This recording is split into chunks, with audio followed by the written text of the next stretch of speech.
At 3:14 in the morning, a wallet no one had ever heard of moved $41 million in 11 seconds. No warning, no announcement, just a transaction hash sitting quietly on a blockchain explorer. And behind it, thousands of people about to wake up to the worst morning of their financial lives. 12 hours earlier, that same coin had been trading at an all-time high. Influencers were calling it the future. Strangers were calling each other family. A teenager in Manila had just told his followers he'd quit community college because the gains were better than any degree. A retired electrician in Ohio had put his pension into it the week before. By sunrise, it was worth nothing. This is the story of how a coin is born, how it learns to breathe, how it convinces an entire crowd of strangers to believe in something invisible, and how, almost every time, that belief becomes the very thing that kills it. We're calling this coin Ember. Ember didn't begin in a boardroom. It began in a one-bedroom apartment in late winter where a 27-year-old developer who went by the name Ash had just watched his city's power grid fail for the third time that month. 3 days without electricity, 3 days of candlelight, cold food, and a phone slowly dying in his pocket, while banks, app stores, and government services all sat behind systems he didn't control and couldn't reach. Ash wasn't trying to get rich, not yet. He was trying to prove a point, that money, like light, shouldn't depend on someone else keeping the switch on. He spent 6 weeks writing code by candlelight, quite literally, and uploaded a short, almost embarrassingly sincere manifesto to a handful of crypto forums. No team, no company, no promises of returns, just a single line that would later be quoted in every article written about the coin's rise. A currency that can't be switched off. He minted 10 million tokens. He kept none of them locked away for himself, a decision that would later be treated like scripture by his earliest followers.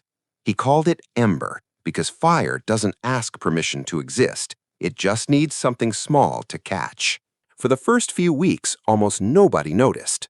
The first real believers found Ember the way people find a flickering light in a dark hallway, by accident and then on purpose. A small Discord server formed, no more than 40 people, mostly insomniacs and skeptics who'd been burned by other projects before. They called themselves the Matchsticks, a nickname born from a joke that stuck. If Ember was fire, they were what lit it. There was no marketing budget. There was something better, a shared feeling of being early to something true. They debated code on weekends. They stress-tested the network for fun. One member, a structural engineer from Lagos, wrote a 12-page breakdown of Ember's transaction speed purely because he found it beautiful. Nobody paid him. He just wanted to understand it. The price, if you could call it that, moved in cents. A holder buying $50 worth felt like a founding member of something. There were inside jokes, hand-drawn logos, a tiny but real culture, the kind that only exists before anyone outside is watching. Then, somebody outside started watching. It started with a single post from a mid-sized trading commentator, the kind with a loyal following but no real fame. Someone who stumbled onto Ember's chart and noticed something unusual. 30 straight days of slow, steady, almost stubborn growth, with zero coordinated promotion behind it. He called it the most boring chart that should be terrifying you.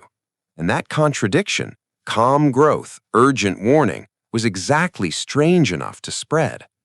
Within 72 hours, 3 larger accounts had picked it up. Then a meme format appeared, something about lighting a single match in a room full of gasoline, and the joke wrote itself into thousands of timelines without anyone planning it. The Matchsticks watched their quiet little server fill with strangers in real time. 500 members, then 5,000. The price, which had crawled for months, jumped 40% in a single afternoon, then doubled by the next morning. People who'd never written a line of code were suddenly explaining blockchain consensus mechanisms to their cousins at dinner. This is the part of the life cycle that feels from the inside like magic. Strangers becoming a movement becoming a market, and a market, once it gets large enough, stops listening to the people who built it. 3 weeks after that first post, Ember was listed on a major exchange, and the chart turned vertical. A coin that took a year to reach 1 cent took 4 days to reach 11 cents. Group chats filled with screenshots of life-changing gains. A bartender in Sao Paulo posted a video of himself crying after paying off his mother's medical debt. It was real. The joy was real. That's what made everything afterwards so much harder to watch. But success at that speed does something to a crowd.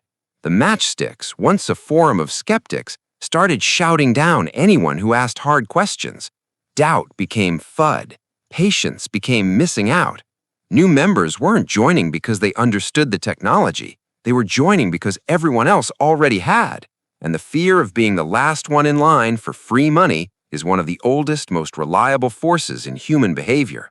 Ash, the anonymous founder, became something closer to a folk hero than a developer. People who'd never spoken to him wore his manifesto's quote like a tattoo. Figuratively, and in at least one case the community photographed proudly, literally.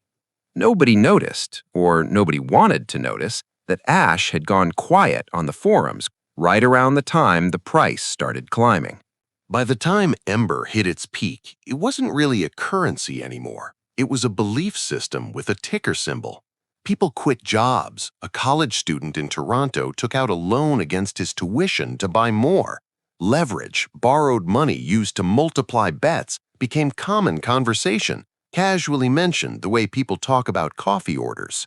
The same engineer who once wrote a 12-page technical breakdown for free was now being shouted down in the same server for suggesting the network's growth had started outpacing its actual usage.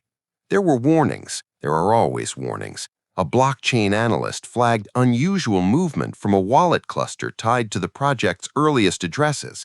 Coins that should have been dormant were quietly shifting toward exchanges. Someone posted it. The post got buried under 3,000 celebratory comments about a new price target.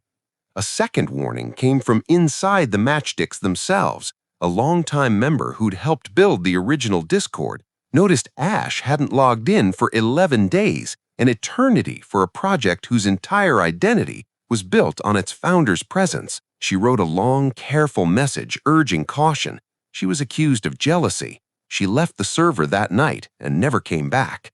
This is the part of the life cycle nobody wants to admit happens every time. The moment when the loudest voices in the room are no longer the ones who understand what's actually happening. Then came the wallet movement. $41 million gone in 11 seconds, routed through 3 exchanges before anyone outside a small circle of analysts even noticed the transaction. By the time it hit social media, it was already too late to act, only early enough to watch. The price didn't fall, it evaporated. Down 60% in the time it takes to make coffee, down 94% by the time most of the world woke up. Exchanges froze withdrawals as liquidity dried up, which only accelerated the panic.